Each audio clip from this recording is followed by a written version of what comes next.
नमस्कार फ्रेंड्स, आप सभी का स्वागत है सोम अकेडमी यूट्यूब चैनल पर।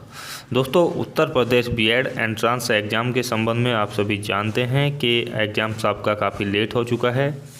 हालांकि डेट दी गई है 9 अगस्त की, उसी के संबंध में ये वीडियो आप लोगों के लिए बनाया गया है। यह है प्रैक्टिस टेस्ट के संबंध में।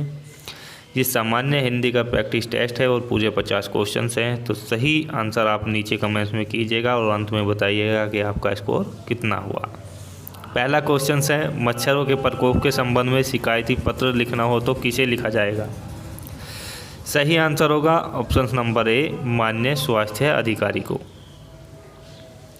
देखते हैं अगला क्वेश्चन। इसमें पूछा गया है, जिसका उच्चारण स्वतंत्रता से होता है और जो व्यंजन के उच्चारण में सहायक होते हैं उनको क्या कहते हैं?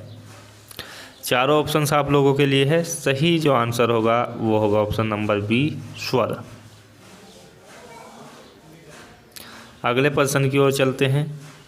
देखिएगा, इम्पोर्टेंट क्वेश्चन है, ध्यान से देखिएगा। इसमें कुछ दिए गए हैं, उच्चारण किससे होता है इनका, तो ये पूछा गया है। तो सही आंसर होगा ऑप्शन नंबर सी, अर्थात तालव्य से। नेक्स्ट क्वेश्चन से, एक से अधिक वर्णों के मेल को क्या कहते हैं? देखिएगा, एक से अधिक वर्णों के मेल को जो कहा जाता है वो कहा जाता है अक्षर। ऑप्शन नंबर 1 इसका सही आंसर होगा। दिया गया है क्वेश्चन नंबर 5, शब्दों में से स्वर संधि को पहचानना है। सही आंसर के लिए आप जो है चारों ऑप्शंस पर ध्यान दीजिएगा। अब मैं आपको सही आंसर की ओर ले चलता हूँ। पहला ही ऑप्शन है पुस्तकालय, इसका राइट आंसर हो जाएगा। इस स्वर संधि का एक उदाहरण है, बाकी जो तीनों हैं ये आपकी व्यंजन संधि के उदाहरण हैं। अगला क्वेश्चन है, मुंबई में गगनचुंबी। देखिएगा, इमारतें बहुत हैं। गगनचुंबी को जो है एक अंडरलाइन किया गया है और इसमें पूछा गया है कि इसमें समास कौन सा है।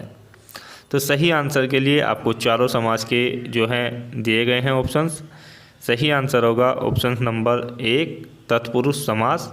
गगनचुंबी में जो है तत्पुरुष समास हो जा।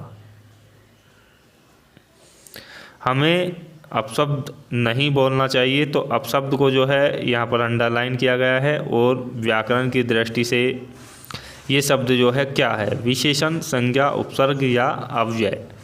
तो सही आंसर होगा ऑप्शन नंबर सी, उपसर्ग है ये अपशब्द जो है, क्योंकि अब क्या लगा हुआ है इसमें उपशब्द के लिए जो सही है वो अपशब्द बना हुआ है, अब उपसर्ग इसमें लगा हुआ है। अफसोस को जो है अंडरलाइन किया गया है अगले क्वेश्चंस में। और अव्यय का प्रकार इसमें पूछा गया है। जो अव्यय के जो प्रकार हैं आप हमारी वीडियो देख सकते हैं, उनमें हमने अव्यय, कारक वगैरह सभी को समझाया हुआ है। तो सही आंसर होगा ऑप्शन नंबर 20 में शोक सूचक अव्यय, बी ऑप्शंस। अगला क्वेश्चन से, शब्दों में से तत्सम शब्द को पहचानिए। तो चारों ऑप्शंस हैं। सही जो ऑप्शंस होगा ऑप्शन नंबर बी होगा, कुक्कुर।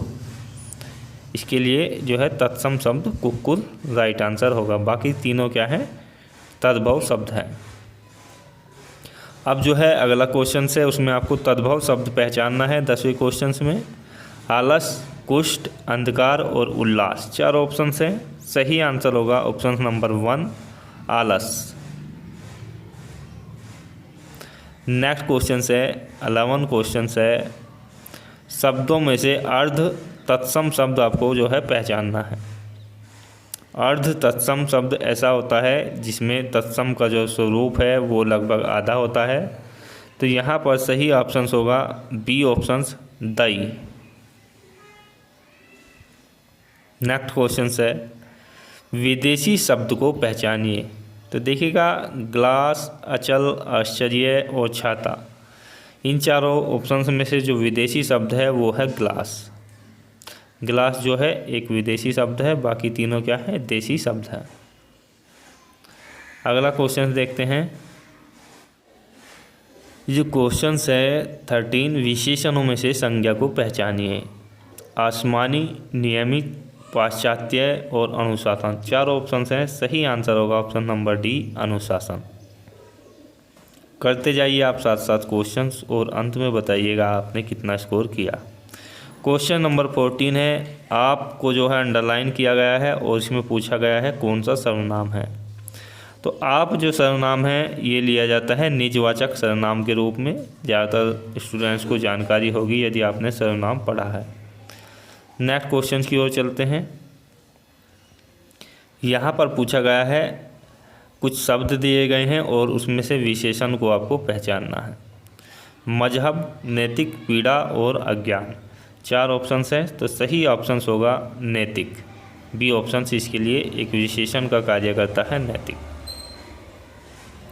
अगला क्वेश्चन है, उसमें जो है उसे धीरे धीरे लिखने की आदत है और धीरे धीरे शब्द को क्या किया गया है, अंडरलाइन किया गया है और पूछा गया है कि ये शब्द जो है क्या है। क्रिया विशेषण, क्रिया, सर्वनाम और संज्ञा। तो सही आंसर होगा ऑप्शन नंबर ए, क्रिया विशेषण। धीरे धीरे क्रिया विशेषण के रूप में आता है। नेक्स्ट क्वेश्चन है, वह पढ़ता है लेकिन बात भी बहुत करता है। इसमें लेकिन को जो है अंडरलाइन किया गया है और पूछा गया है व्याकरण की दृष्टि से इसको क्या कहेंगे। चारों ऑप्शंस आपके बीच है। सही आंसर होगा ऑप्शन नंबर सेकंड, अव्यय। नेक्स्ट क्वेश्चन देखते हैं। इसमें पूछा गया है, रविवार है वह घर पर ही रहेगा। तो रेखांकित शब्द को क्या कहा जाएगा, पहचानिए। तो ही को जो है अंडरलाइन किया गया है, ही का इसमें बताना है आपको। तो सही आंसर होगा ऑप्शन नंबर सी, निपात। नेक्स्ट क्वेश्चन है 19। तो आकाश में चंद्रमा चमक रहा है। तो आकाश को किया गया है अंडरलाइन और यहाँ पर बताना है आपको आकाश का पर्यायवाची। सही आंसर होगा ऑप्शन नंबर सी, अर्थात रसाल।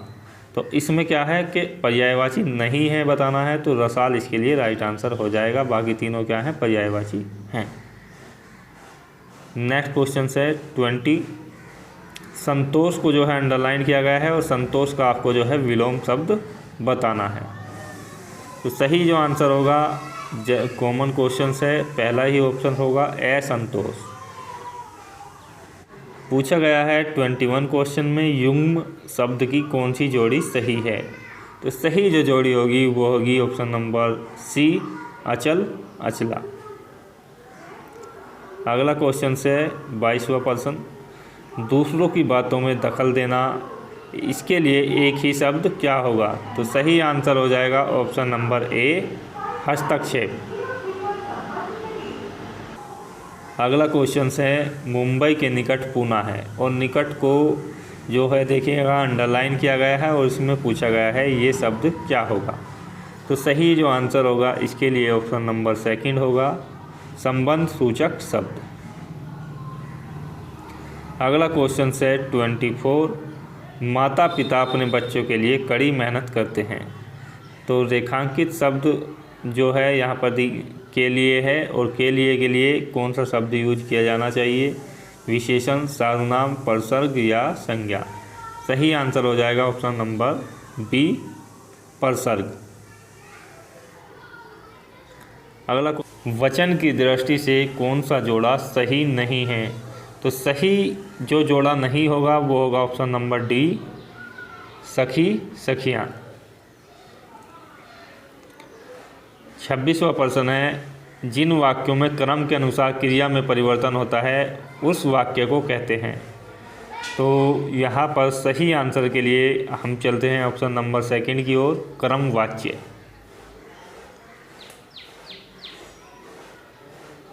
वाक्यों में भविष्यत काल को पहचानिए। तो भविष्य काल का जो वाक्य है वो कौन सा है। तो यहाँ पर जो आपको दिखाई दे रहा होगा वाक्य सी ऑप्शन में, मैं कल घूमने जाऊंगी। तो ये क्या है, भविष्य की बात है, तो इसलिए सही ऑप्शन सी होगा। 28 क्वेश्चन से, मध्यम पुरुष तू का बहुवचन होगा। तो तू का जो बहुवचन होगा वो होगा तुम लोग, अर्थात सेकंड ऑप्शन। जिन वाक्यों में इसलिए और क्योंकि, लेकिन, परंतु आदि समुच्चयबोधक शब्द जुड़ते हैं उस वाक्य को क्या कहते हैं। उस वाक्य को कहा जाता है समुच्चय संयुक्त वाक्य। तो पहला ही ऑप्शन इसके लिए राइट आंसर हो जाएगा, संयुक्त वाक्य। बच्चे खेल रहे हैं, पूरा अंडरलाइन किया हुआ है वाक्य, और अर्थ के आधार पर वाक्य का प्रकार आपको बताना है। तो वाक्य किस प्रकार का है, ये वाक्य होगा आपका विधान वाक्य, सेकंड ऑप्शन।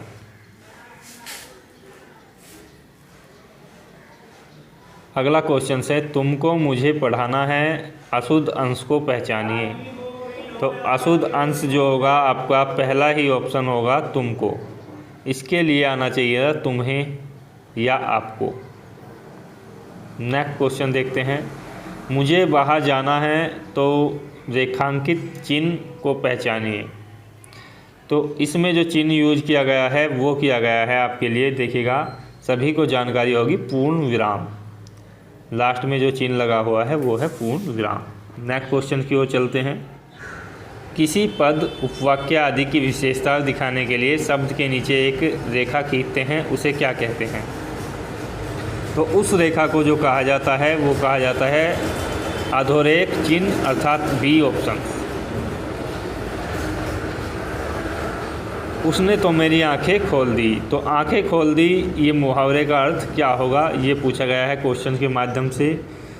तो आंखें खोलने का अर्थ होता है भ्रम दूर करना, पहला ही ऑप्शन।